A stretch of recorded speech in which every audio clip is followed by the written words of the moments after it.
What fabulous thoughts raced through Trump's mind? What is Trump's plan with South Korea and North Korea? And what is the reality of the Koreans? Both Koreas. Trump is acting like a spoiled brat because the South Koreans refused, kindly, to go commit suicide in the Hormuz Straits. Trump is now kissing up to North Korea. What is the overall plan? Or is there one? What is Trump doing to actually consider nuclear war?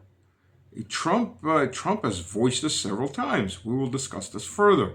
Join us on the episode with Jim Jatras. We'll discuss, is nuclear holocaust on the horizon? Is that part of Trump's plan to end wars by ending the world? Stay tuned. Ladies and gentlemen, welcome back to another episode of India Has the Truth. And back with us is Jim Jatras. So we're going to learn a lot. It's never a dull moment. Jim, welcome back. And we have so much to talk in just the last 24, 48 hours from Uncle Trump. Well, for the special occasion, I'm channeling my inner Larry Johnson with my Hawaiian shirt here. So it's um, you always wonder about Trump. Does he say these things knowing it's insane, but he figures this is part of the art of the deal? You keep people off balance by throwing this stuff out there. Does he actually believe half the stuff he's saying? Is he that out of touch? What they call confabulation, where all these fabulous thoughts race through his mind and it comes right out his mouth without any mental processing. One never knows, do one? Yeah, sometimes it feels like when kids were small and you listen to what they're saying and there's no filter Yeah, from the brain to the mouth. That kind of has the same feeling, like a small child that hasn't developed a filter. In his case, he has lost a filter. yeah, Um, yeah. But again, I mean, if that's the real problem, in other words, these are actually the thoughts that are rattling around in that cranium. That's a real danger for all of us because, and again, maybe they need to start pulling that 25th Amendment out of mothballs there. Although I don't think that's going to happen. Maybe not until after some more shoes drop, and, and so we'll see how bad those shoes are when they drop. I don't think that's ever going to happen, period. The only reason No, I'm I don't saying either. that is the people that are left that could do anything, that would go along with it. Who's left? Vance, Kennedy, what's his name that's head of the CIA? Radcliffe. Ratcliffe, maybe Yeah, Ratcliffe. yeah. And that's it. The rest of the cabinet are absolutely dependent on Trump. I mean, look at Hegseth. The moment Trump's not around, Hegseth is going up for war crimes. Yeah, He's got to yeah, somewhere in his addled brain. He's got to understand that too. I'm talking about Hegseth, you know, drunk addled yeah. brain. That there's many things that he's done. He's broken not just international law, but American law, ratified American law. Well, I don't know about your giddy optimism here, Stas. I mean, has any American official ever been held responsible for any of their behavior? I can't think of anybody. I mean, maybe you can get thrown out of a building like Forrestal or something, but I mean, that was not because he was a war criminal, it's because he was standing in the way of the war criminals. I mean, in other words, even if the Democrats come to power, I don't, which I think they probably will after this election, I don't see I don't see that any of these guys are going to jail and be held responsible because they know that they're criminals too. Oh And yeah, they don't want the true same too. thing to happen to them when the Republicans, assuming they ever come back. So let's begin with the Koreans. Let's Uh, do. so Trump invites South Korea to go commit suicide in the Straits of Hormuz with their great Imperial fleet. I'm not quite sure how many ships South Korea has. I haven't looked that up yet. Um, you, South Korea um, politely declines. Trump rips the U.S. military out of these pre-planned maneuvers that are yearly, and is now kissing up to North Korea. Yeah. Have I missed anything in the insane asylum? Well, again, the big lesson of North Korea is if you actually got nuclear weapons, you get respect. And after all that stuff during this first term between the agent Dotard and Little Rocket Man and all that, and then they had their little meeting. Where was that? At Hanoi, I think, Yeah, I think so, somewhere where around there. they're all billing and cooing. It's like, hey, you two, get a room, you know. But it's like, but then supposedly John Yeah. Bolton is the one who sank any kind of deal. I don't know what that deal would have looked like. And again, you always have to ask, is there any deal that Washington is capable of keeping? But I think this is a somewhat different phenomenon that Trump, after he solved his 84th war or whatever it is, would like to solve the Korean problem, even though, frankly, it's been quite quiet. And so I think he's just looking around for a win somewhere. So he's going to start, pushing Dennis Rodman aside as Kim Jong Un's best buddy nowadays, just to make a point that he can solve all these problems through the force of his personality. What actually is going to happen there? I don't think much. So when does Woodcock arrive in North Korea to make land deals? Or is it Woodcock and Kushner, you know? Yeah. Yeah, boy, I didn't even think about that one. I mean, it's kind of bizarre too, because at least the accounts I've seen is that North Korea's economy is actually doing fairly well these days. Oh yeah, South Korea's, I don't know about their economy, but their demographics are the worst in the world. I And so, know. I was just looking at the overall future of the Korean Peninsula. You think at some point, oh well, maybe you don't. I mean, South Korea is a puppet, under forget what the name of the previous president was. I think was it Moon? They Hmm. wanted to patch things up with North Korea, and they did want to go along with what Trump seemed to be talking about during the first term, but that was not acceptable. So we made sure another guy who was more compliant came into office, and that's pretty much where we are now. But we're also making the point to the South Koreans, just like we did to the Gulf states, by the way, in the Iranian context. You don't come first. We'll strip everything out of Ukraine. We'll strip everything out of South Korea. We'll strip everything out of the Far East. We'll strip everything from the Gulf to make sure that Israel gets all the protection that and even that's not going to work for Israel. But it just shows what the pecking order is. That South Korea, you're way down at the bottom of the food chain here. Yeah, demographically speaking, North Korea has no reason to ever invade South Korea. They just need to wait. North Mm-hmm. Korea has a relatively young Yeah, and growing population. Granted, South Korea is almost twice the size of North Korea in population, yeah, but North Korea has the resources, the mineral mm-hmm. resources, Yeah, and the growing population, and half of South Koreans' population are, retirees and old age homes. yeah, yeah, yeah. And No also the kids geography. growing. The Yeah, geography favors North Korea. I mean, yeah, North yeah, yeah. Korea borders China and Russia. They're on the mainland of Eurasia. Yeah, yeah, yeah. South Korea is effectively an island. In other words, they have no connection to the continent. And I think they're smart enough to realize that if they could somehow get their act together and get the Americans out and come to an agreement, if not unification, at least to have a cooperative relationship. Hmm. They could be building energy and rail corridors and infrastructure, the Belt and Road, the whole thing that will connect South Korea all the way to Europe. But that ain't going to happen as long as we're there playing dog in the manger. I've been told multiple times that China and Japan, the last thing those two want is actual reunification on the Korean Peninsula, Mm. because that would make a powerhouse that would compete directly with both of their economies, Yeah, I instead of mean, being more or less subservient to yeah, both of their economies. exactly right. I mean, obviously China's the 800-pound gorilla in Asia. Japan is not inconsequential. Korea, Vietnam is much more of a powerhouse than it was when it was divided into Oh two yeah, countries. But Korea could be in that league, but they're not there yet. yeah. If they ever get there, but the Korean economy is growing, partially because of the SMO, because they are Mhm. helping on as a production center. But I think the primary reason is Russia stopped doing the sanctions against North Korea at Mhm. the request of the U.S. I brought that Mhm. up, by the way, like beginning of 23. I was on a Russian show. They said, well, "What else can we do to stand against the West?" I'm like, well, we could just drop the sanctions against North Korea and Iran. Right? Mhm. And everybody's silent. It's like, why are we sanctioning them? On behest of the U.S. That's Yeah, trying to destroy yeah, Russia? I yeah, mean, stop for a minute and think about yeah. this. And luckily they've been gone, and they've pulled North Korea into greater economic sphere.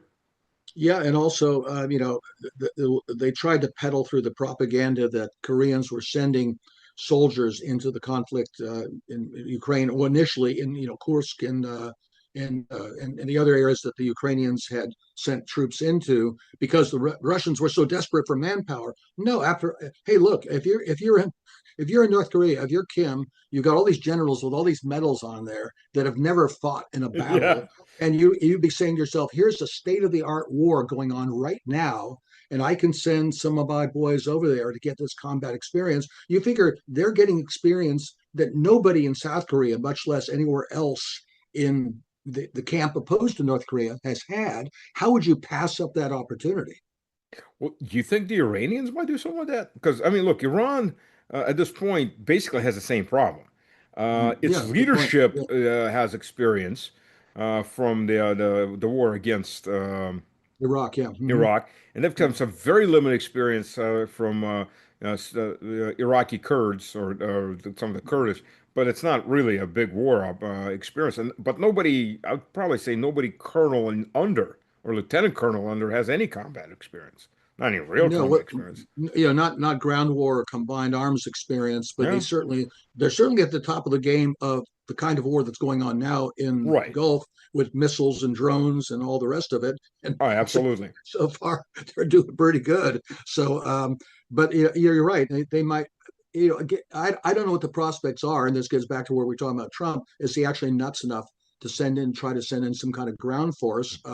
Obviously, not a major force like we saw in Iraq in 2003, but he could be crazy enough to try to seize Clark Island or something like that. What's a Chinese quote professor? That guy that's actually a high school teacher. Uh, Jiang? Jung, yeah, I'm trying to Yeah, look him up, but yeah, it's Jung yeah, because he yeah, predicted. You heard his prediction. yeah, yeah, Yeah, the U.S. has hidden 200 or 550,000 ground forces. I mean, 550 is basically the entire army, but that's everybody from cooks to finance guys to truck yeah. drivers, and they're hidden somewhere over there, and they're waiting for winter to invade Iran. Like, oh God. And where would you put them? Where would you assemble them? That when the Iranians find out they're there, and I can't believe they would not know that they were there, they couldn't just squish them with their missiles before they even had a chance to be deployed. Wait a minute. How would the Iranians know? It's not like Iran has a couple satellites and Russia has a couple hundred satellites What? and China has a couple hundred satellites. How would they ever know? Yeah, because those dirty Russians are sharing intelligence with the Iranians that are helping them with their targeting. Who would do something like that? Shocked, I'm telling you, shocked. I'm just shocked from the Yeah, guys that are running away. We're not giving enough yeah, intelligence to yeah, Ukraine and Israel. yeah, yeah, yeah. Okay, Exactly. it's a. Do you think they're actually shocked? The No, Congress no, leaders. no. It's just Is it show or they're. maybe they really are shocked? I think they're shocked. Remember that phony story about Russia paying bounties to the Taliban Oh yeah, to yeah. kill American soldiers and so forth? I mean, it really is this kind of almost a Leninist concept of the Kto, that Hmm. all of morality is subjective. It's all based on identity. So we are the good guys. Everything we do is good. You are the bad guys. Everything you do is bad. So when we do it, it's good. When you do it, that's no fair, and that's the attitude you have. And I think they actually look at the world that way. I really Oh do. God. That's actually yeah, it's scary. When politicians start buying into their own Yeah, BS, that's yeah, very scary. yeah. Oh, it is, and I think that's one reason.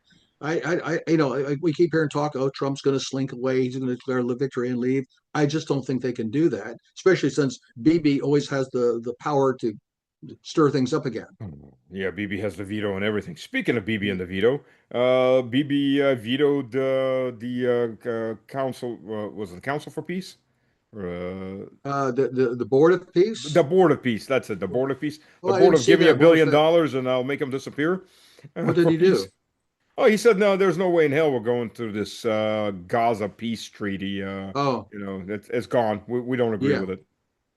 Yeah, and that very well could be the next. Again, I think we've sort of gotten lulled into this notion that when we and the Israelis attack, the Iranians will respond. We attack, they respond, and then when we stop because it's not working, that they're going to step down too. And I don't think that's necessarily the case. When things get heated up again, and I think they will, it very well could be initiated by the Iranians. Hey, Yep. we're not conceding escalation dominance to you. We're going to show you when this war stops. And given that the Iranians have put on the table very explicitly now that actions against their allies, not only in Lebanon but also in Gaza and West Bank, and now we see things heating up in Syria as well, that they may decide we're going to hit the Israelis now to show you that you can't get away with this. And frankly, I think that's one reason that Bibi is continuing and even stepping up operations in those various zones, because he wants the Iranians to respond, so the Americans have to come back. Our mutual colleague and friend, Professor Morandi, I was listening to him Yeah. as he was saying that the reason because everyone's like, oh, look, Iran stopped shelling Israel, they have a deal with them.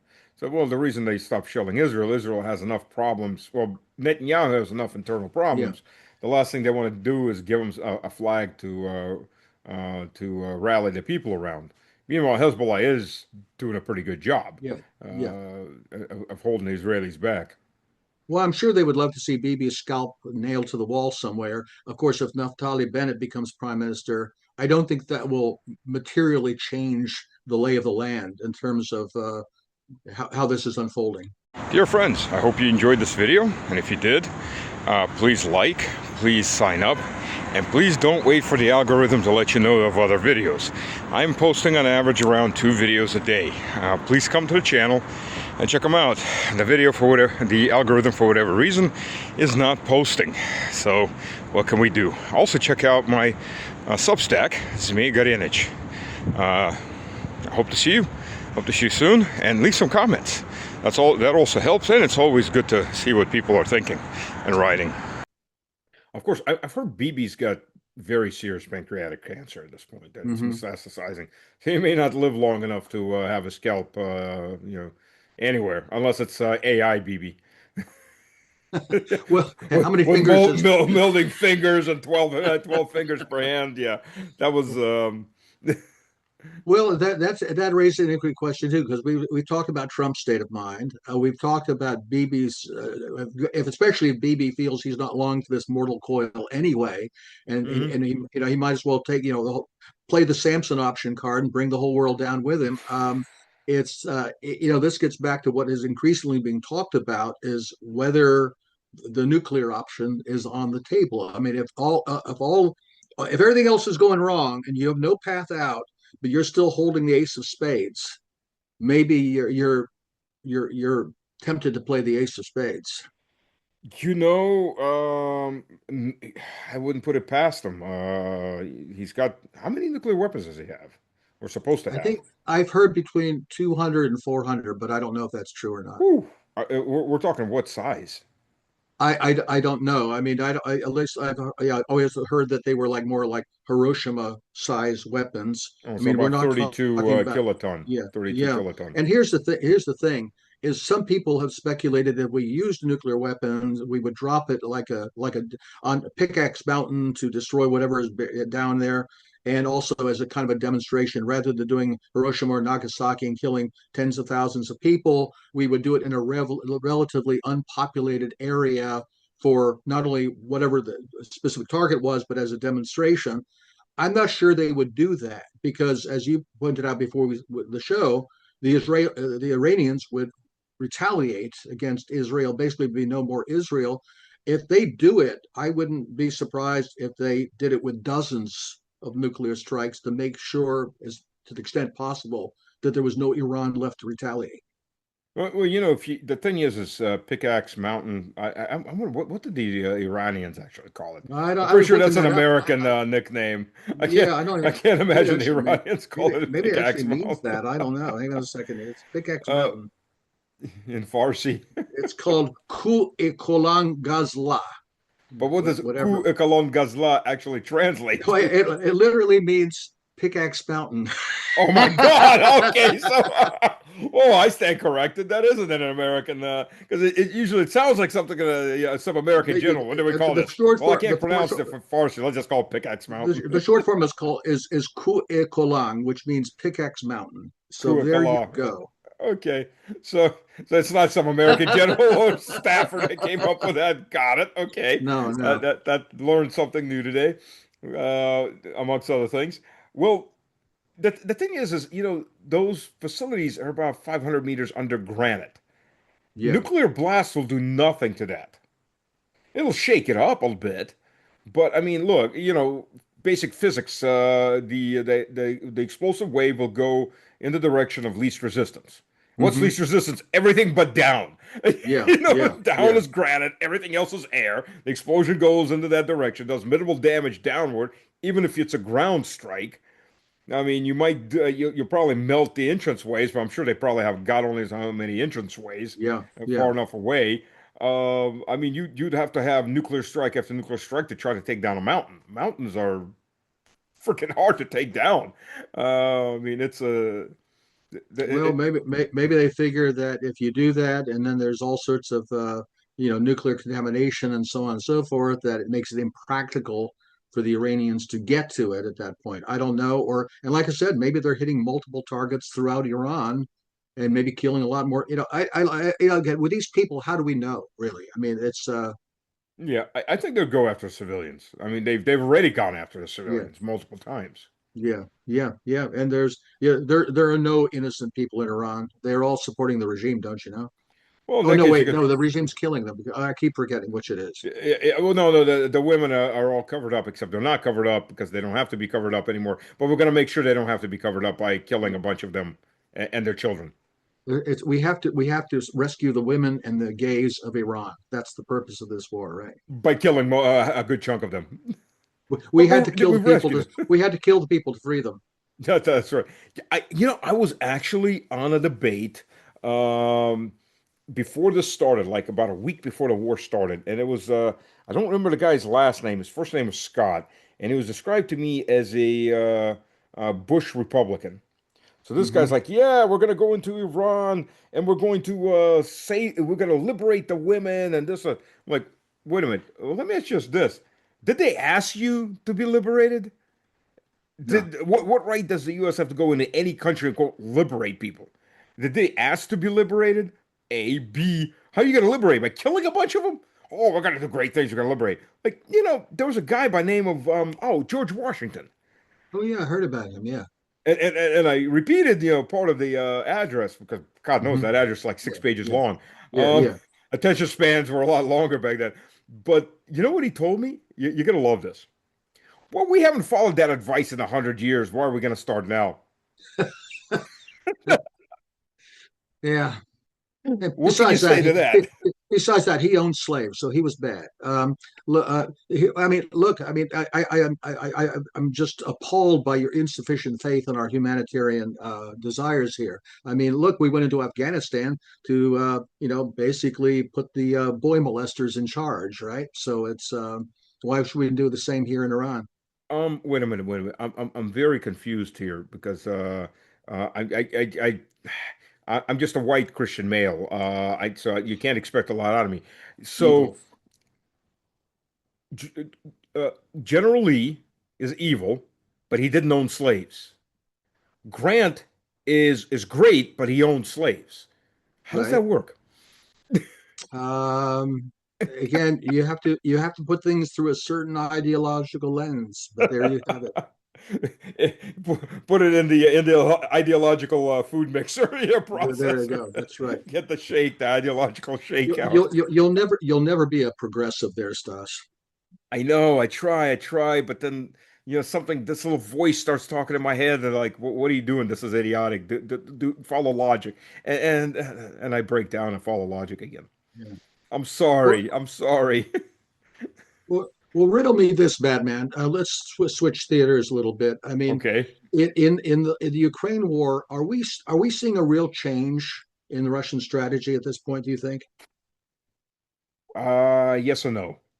That's between your thick Slavic skull and my thick Spartan skull. That's pretty much the way I see it too. But I mean, I don't know if this is a slowly turning, ship of state here in terms of their policy, or whether we're just seeing a step up of the old strategy, but quantitatively stepped up, not I qualitative. think both. Russia escalated by closing the ports, destroying the Okay. shipping, and that's massive economic damage, which they were loath to do, even though Putin had permission from Parliament to go heavy 2 years ago. Had permission from Parliament to go heavy. Kiev is now being hit hard. It's Hmm. being hit almost every day, and every couple of days it get hit really hard. Uh, but they're being hit in government and military warehousing things like that. But they use a lot of civilian warehousing. Hmm. So I guess Hmm. between strikes, you have to use the human intelligence on the ground to find out Hmm. where did they move to, where they're located now. There was even a base, an Azov training base that was hit early on, and the question is, Hmm. well, why wasn't it hit a year ago? Yeah. Yeah. On the battlefield, everything's going like it was going, except it's going a lot faster. Simply put, the Ukrainians are Yeah, running out of men. apparently the Russians are moving on Orekhov, and that's taking them up toward Oh yeah. Zaporozhye Well, city. Aryokov is about a third in Russian hands, and Okay. Russian forces in the south broke through where they'd been trying to break through for 2 years. Hmm. I think the Ukrainian forces have been so thinned out that they can't hold. The big thing that's going to happen is by mid-September, it may start raining, it may not start raining, but the Hmm. fog comes back. Hmm. Hmm. And guess what doesn't fly in fog? So Drones. Yeah. you start advancing a lot faster Yeah. in the Yeah. fog. Well, So here's the question I have: is that the Ukrainians and their sponsors have been pushing some time now for a ceasefire. And Russia says no. Why should they have a ceasefire? They're winning. But then we also had Zakharov a few weeks ago saying the war could have ended at Anchorage if the Americans had stood by that agreement. Once the last line of fortification falls in Donbass, and all of Donetsk Oblast is in Russian hands, there really becomes no distinction between a ceasefire and what the Russians apparently were willing to accept at Anchorage. In other words, right. that basically all of Donbass will be in Russian hands, and then you have whatever the line of control is in Zaporozhye and Kherson. Do you think the Russians would still be willing to accept that, or are they going to say no? We're going to. In other words, what's their end game here? Even when the Iranians' lines crack, you still, it's still not just a question of the four oblasts in Crimea. It's a question of what's the status of the rest of Ukraine. I don't see how they solve that problem if Well, there's any kind of cessation of hostilities. they don't. I don't think they do. But the one thing they said very correctly on that issue was today's deal is going to be better than tomorrow's deal. It's never going to get as good as today. Every day is just going to get a worse deal. And I Right. don't think you listen to the rhetoric. Anytime any of these settlements fall in Kharkov, Sumy, in Dnipropetrovsk Oblast, it's liberated Okay. with the mental inclination that it's no longer going back to Ukraine. And I think they learned when the Russian forces left Kiev Mm-hmm. Oblast and when Yeah. they left Chernigov, Mm-hmm. the SBU came in and just started massacring everybody. Yeah. Yeah. The Yeah. population was pro-Russian. Yeah. So the emphasis now is if you leave, all those people are going to get killed that are left in those areas. And they've had that lesson learned once already. So now you're So, responsible for those people's lives. but how then at that point do they solve the problem of the Banderas regime, denazification, demilitarization, and so on and so forth? I mean, we still have people, smart guys out there talking about a treaty. I don't see what good a treaty is. You don't. The only way you do it is you collapse the Ukrainian government. You take Kiev. Mhm. You take everything from Kiev straight down to Odessa because both sides of Mhm. the Yeah, Dnieper are Russian. And once that government collapses, the Poles are going to be mighty interested in taking a protectorate over a good chunk. yeah, The yeah, Hungarians are going to take theirs. The Slovaks are going to take theirs. The Moldovans and Romanians are going to take theirs. And yeah. whatever little rump statelet is left, Well, deal with that's well, that. that's and Putin was quite explicit about that the far west is not a, like I've been saying all along. You take everything up to the 1939 Soviet border, and Mhm. leave the rest of it to the other guys to squabble over. I've talked to various Poles, including our friend Mike Krupa. Krupa, Uh, yeah, uh, he's a great guy. Yeah, he's a great guy, and he's like, they don't want to go in. Well, they don't want to go in because they don't want to deal with the Banderites, but they're going to have to deal with the Banderites because, like it or yeah, not, Banderites are inside of Poland, and we see the yeah. anti Ukrainian sentiments in Polish people. I mean, videos are coming out every day. They're now gone on the offensive against the to try to push the Ukrainians out of Poland. And by the way, the Azov Corps, if have you seen their flag? Their No. flag has a map, black on red. Oh yeah. It has a flag I thought that was Pravi Sector that has the red and black flag. well, this wasn't separated. This was a black flag Oh, I see. with red outlines of Okay. I haven't Great seen that. Ukraine, Oh, which, by the way, also includes a third of Poland now. oh, okay. Well, Southern that's third of fair. Poland. Yeah. Yeah. So I think the Poles at that point, they're not going to have a choice. They're going to have to go in, whether they like it or not, to deal with these Banderites. And, once they're there, but I mean, they've got a treaty where Polish citizens can now be elected to any position in the Ukrainian government.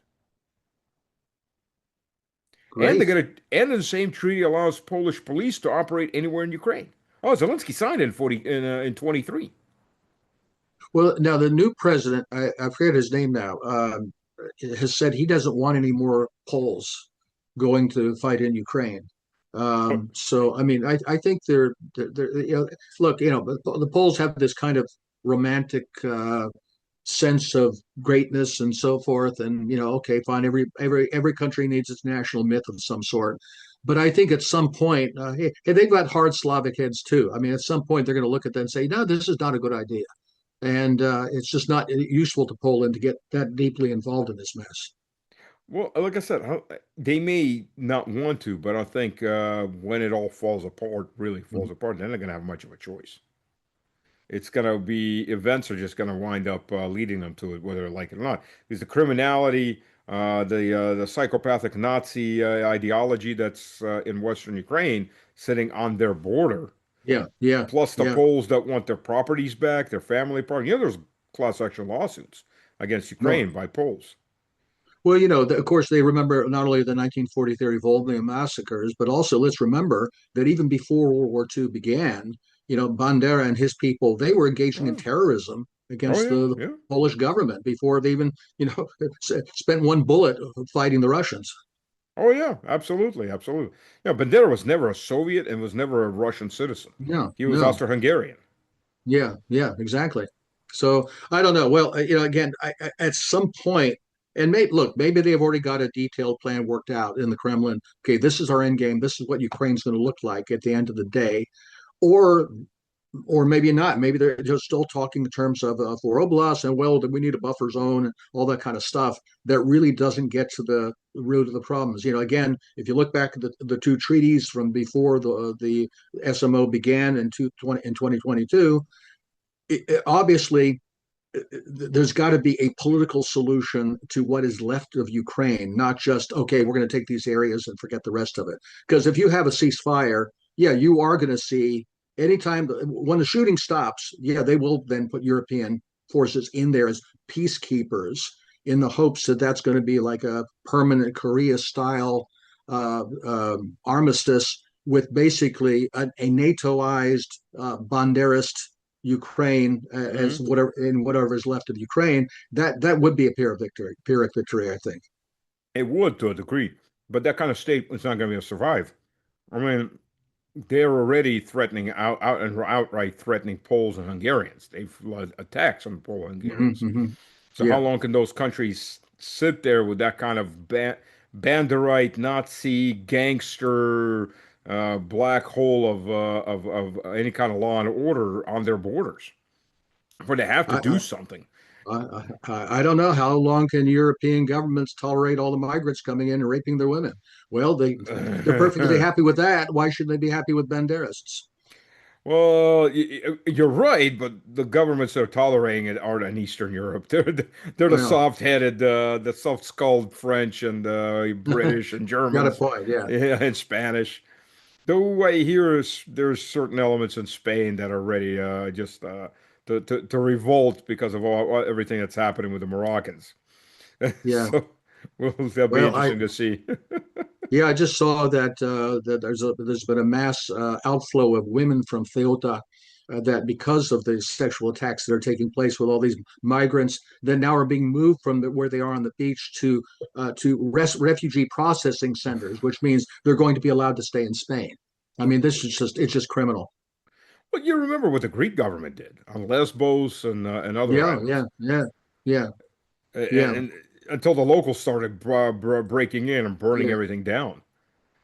Yeah, I think the Greek strategy, if you want to call it that, is that if they have migrants, they don't really want to really stay in Greece. They'd rather go to Germany or Scandinavia. So, as fast as they can move them out of Greece into the rest of Europe, they will. I'm not sure how successful that strategy is, though. You go to, I think, Monia Square in Athens, you would not know you're in Europe anymore. It's Really? all full of migrants. Yeah, Wow. Yeah, I've never been in Athens except for the airport. I've been in Greece several times, yeah. but I never, I was in Thessaloniki, and I was in Crete.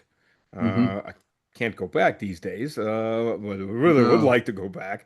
But then again, Crete, we were there in 2014.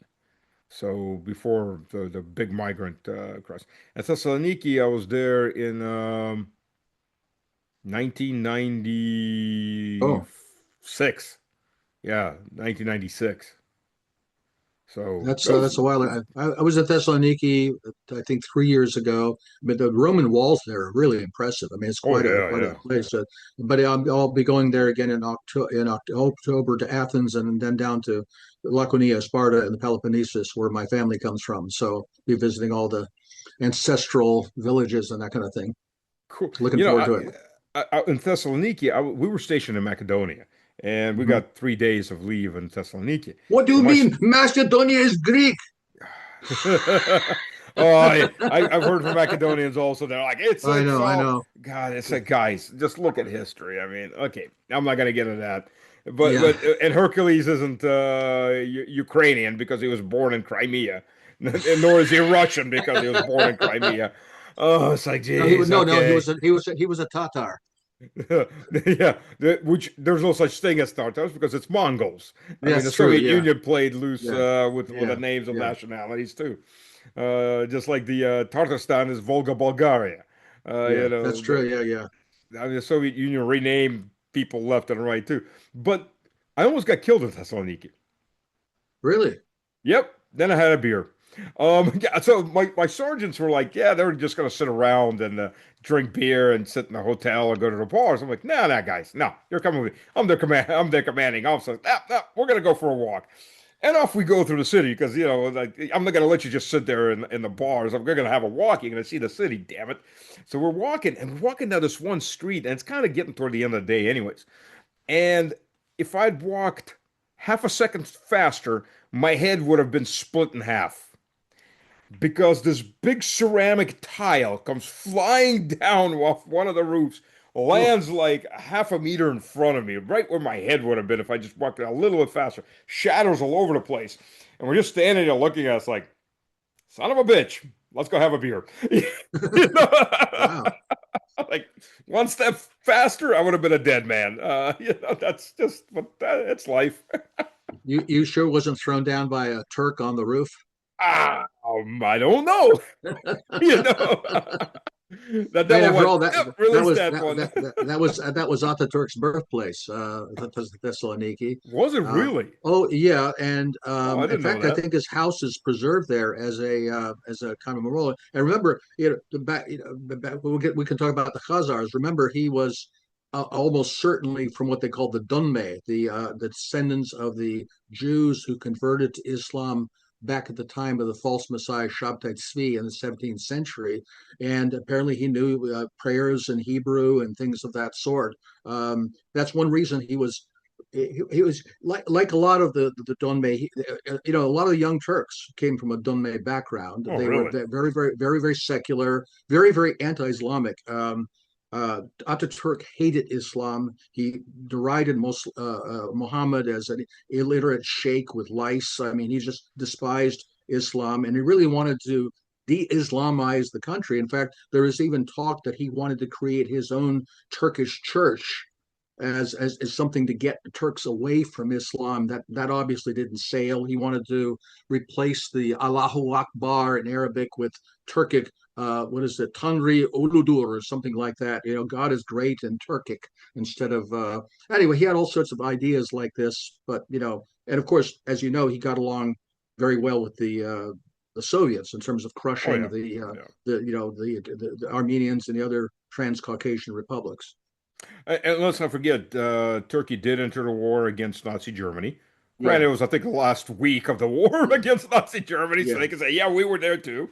yeah, yeah. I'm not quite sure if they ever fired anything at the Nazis, but No, no, they didn't. But back then, a lot of countries declared, Argentina, several others declared war on Germany in the closing days because that's how you got into what became the United Nations. The United yep. Nations, starting I think 42 or 43, is what they called the wartime alliance. By the way, back to Turkey, I was watching a video recently about the Russian campaign against Turkey in World War One Hmm. under General Yudenich, later became one of the white generals. Hmm. I mean, Russia had gone all the way over to Trebizond, to Oh Trabzon, yeah, yeah, and in the further, northern coast. further. I mean, yeah, I mean, we were looking, if that war had turned out differently, at the reconquest of Anatolia Oh yeah, by the Christian forces, obviously liberation of Constantinople, all the rest of Byzantine it, and Empire or East yeah, Roman yeah, Empire. yeah, yeah. So it's all very, very sad because what we got instead was a genocide of the Christian populations there. Yep. Well, I was working on a project in Turkey for a company called Anagold as a consultant, and we were just northeast of Ankara, Mhm, and the area where they were digging, doing the gold mine, dynamiting half a mountain. The next mhm, mountain, low mountain over, I was told, there's a Russian cemetery on top. I never did get a chance to go up there. mhm. There's a Russian cemetery up there because the Russian army was there. Oh, really? So they were that far. I mean, they were further in Trabzon. They gotten Wow. not far from Ankara before the revolution.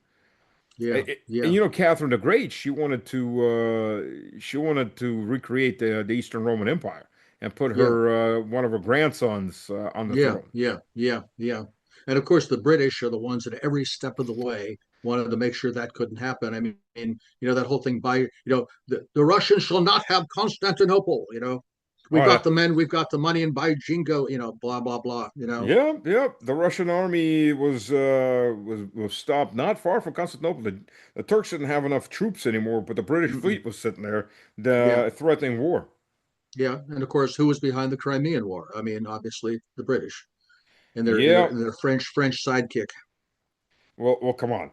That was one of the wars that the Turks won. Out of 13 wars, they lost Yeah. 11 wars to Russia. One was the Crimean War that they won, where the French and the British and Silesians did all the bleeding for the most part.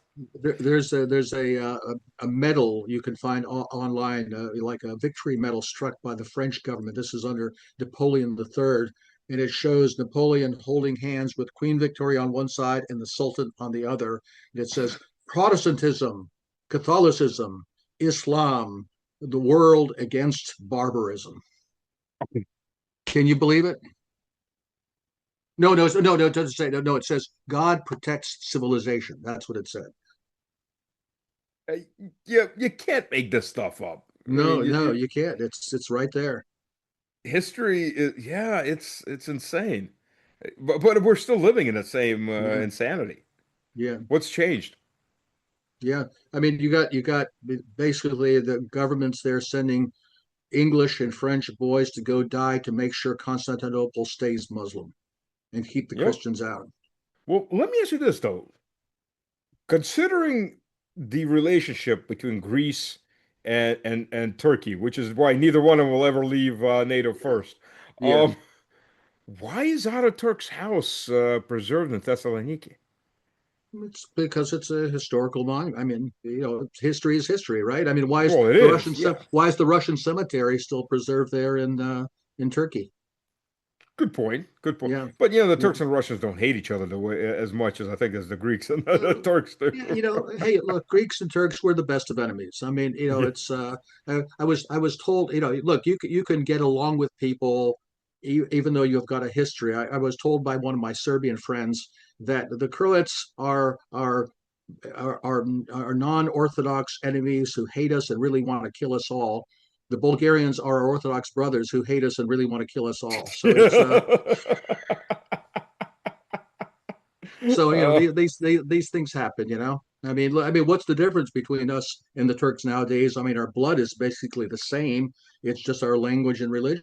Even language. yeah, When they had exchanged the population in 1923, most of the Greeks they sent to Greece were Christian, Turkish-speaking Christians. An awful lot of the Turks that were exported to Turkey were ethnic Greeks who had become Muslims during the Ottoman period, yeah, and they were yeah. sent to Turkey. So it was not about really ethnicity or blood or even language. It's about religion.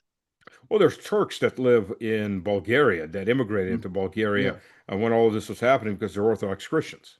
Yeah, well, you Uh, have in Moldova the Gagauz, who are yeah, the Christian Gagauz, Turks yeah. there. Yeah, yeah, yeah. Yeah, well, So, Gagauz have their own province, but these guys yeah, were yeah, running from the yeah, Ottoman, yeah, well, yeah, from Ataturk, I guess at that yeah. point were And the by the same exchanges. token, in Bulgaria, you also have people called Pomaks, who are ethnic Bulgarians but Muslims. So Right, you still right, have that yeah. as well. Yeah, yeah, you're right about that. Look, as a Russian Orthodox, and it Mhm. just it always amazed me. Maybe you can tell me this from a Greek point of view. Okay, so Greece has the Metropolitanate of Athens, and Hmm. yet it follows Constantinople, which is run by a former Turkish captain Hmm. who Yep. is a functionary in the Turkish government. Yep. The Greek church is an independent church. Why? Why? Just I think unfortunately it's a legacy from the time when the Greeks still hoped they could liberate Constantinople and reestablish the empire there. So even though the Greek church is nominally autocephalous, it's kind right. of autocephalous under Constantinople. That's why there's no patriarchate in Greece. As opposed, if it were up to me, I would say elevate Greece to a real patriarchate Right. and just, I mean, why do we need constant? It is not Tsargrad anymore. It's not the Rum Millet. It's not nothing. It's basically this geopolitical tool of the State Department and the CIA, Yeah. which is why we have all this mess. But back to the geopolitics, by the way. Okay, Turkey is increasingly at odds with Israel, Yeah. especially over Syria and Lebanon. And of course, Israel has a close security relationship now with Cyprus and Greece. And of course, given how much influence Israel has in with the United States, that means also substantial American backing for that axis. On the other hand, Trump is very, very friendly with Erdogan, and the Russians and the Turks not their relationship is going south these days too. So that sort of mixes up the power relationships and who's on which team here. I mean, if there's a war, let's say for the sake of argument, there's a war between Israel and Turkey that probably would also include Greece and Cyprus. Which side would the Russians be on? They don't want to be on the Israeli side, but they don't want to be on the Turkish side either. Or do they just stand back and watch? Maybe stand back and watch, but if prophecy is anything to be believed, Yeah, when Greece is cut in half, then the power of the North comes in and takes on the yeah. six powers versus one, and then the Turks go one third dead, one third Christian, one third exiled into the desert. So does that mean that objectively Russia would be coming in on the Israeli side? Well, I have no idea at that point. That gets very funky, doesn't it? Well, Yeah, it yeah, would be objectively coming in on the Greek side if you follow prophecy, the Greek and Serbian prophecy, because it's not part of Russian prophecies. yeah, yeah, Um, I don't know. And by the way, according to prophecy, Russia reinstates the Eastern Roman Empire. yeah. Well, So I think I think a lot of those prophecies hinge because remember there's a whole thing. You wake up Friday morning having your coffee, and Israel's attacked Iran. That's when things start to go into fast forward. Part of that prophecy is that Erdogan is gone from the scene, right. either shortly before or shortly after. He's still there, and we're at least a year or 6 months, depending how you look at that, into these events. Hmm. How much longer is now? If Erdogan, assumes room temperature tomorrow or leaves the political scene or whatever, you might say, well, hey, I guess this is really. And apparently, he's pretty sick too. Is he? So yeah, that's what I've heard. So I don't know if that's true or not. Well, I guess we'll live and see. How Yeah, old is he? He's got to be his 70s by now, at yeah, I least. don't know. Yeah. Gee, that is old. Oh no, I'm not. But yeah, people. It's a high stress position. That's. Didn't quite mean it that way. Erdogan age. Let's see, he's 72 years old, so he's Oh, so he's he's actually basically my pretty young age. compared to Yeah, most of the guys he's around. just a few months older than I am. Yeah, He's younger than Putin at this point. yeah.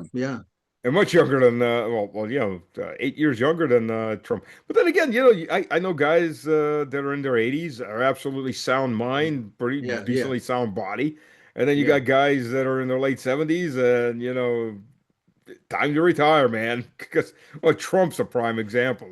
yeah, Uh, and you got people who suffer brain rot when they're in their 30s. So it's but most of those are born with it, I think, and then they become government officials. exactly. There you go. Jim, I want to thank you. I got to run to another Okay. show that All right. I'm on as a guest. I want to thank you for joining, and it's Yeah. on a happy note. We know what happens where many government officials come from, the There's 30s brain rot, which would explain yeah, a lot. yeah. It's almost they give you a test, and if you fail the test, you're in. Yep, yep. IQ. Oh, never mind. Okay, you're in. You're automatically in. We'll promote you right off the bat. Yeah, I remember back during one election when I think it was Fritz Hollings was a Democratic senator from South Carolina. His opponent, back in the day when everybody was taking drug tests, and he says he was challenged by his opponent to take a drug test. He says, "I'll take a drug test while my opponent takes an IQ test." Yeah, hey, what was it 40 or 50 IQ where basically they're semi-functional, but they have no concept of a past or a future? That would explain a Uh, lot of politicians too, where we're at. Sadly, Stas, that would explain a lot of things, but let's not go there. Most of the EU Parliament right there, baby. Yeah. That's it. Frankly, there are whole countries that fall into that category, but let's Ooh, a little inbreeding here and there. You yeah, never yeah, hurt yeah, anyone. yeah. Hey, Unless hey, cousin, you're looking awful good these days. little inbreeding never hurt anyone unless you're a Habsburg. Yeah, there you go with jaw and all that. Yeah. All Drooling right. there, sitting on the throne. That's like the genetic dead end right there, folks. That is the genetic dead end. It doesn't go any further. Jim, All right, thank comrade. you. Take I care. hope everybody has a laugh at the end. So you got to laugh a little. Yeah, So, yeah. If I'll not, see you if we soon. can laugh or cry, we might as well laugh. We might as well laugh. It's easier on the heart and the soul. Yeah. I'll see you soon, Jim. See, senora. Bye bye. Cheers.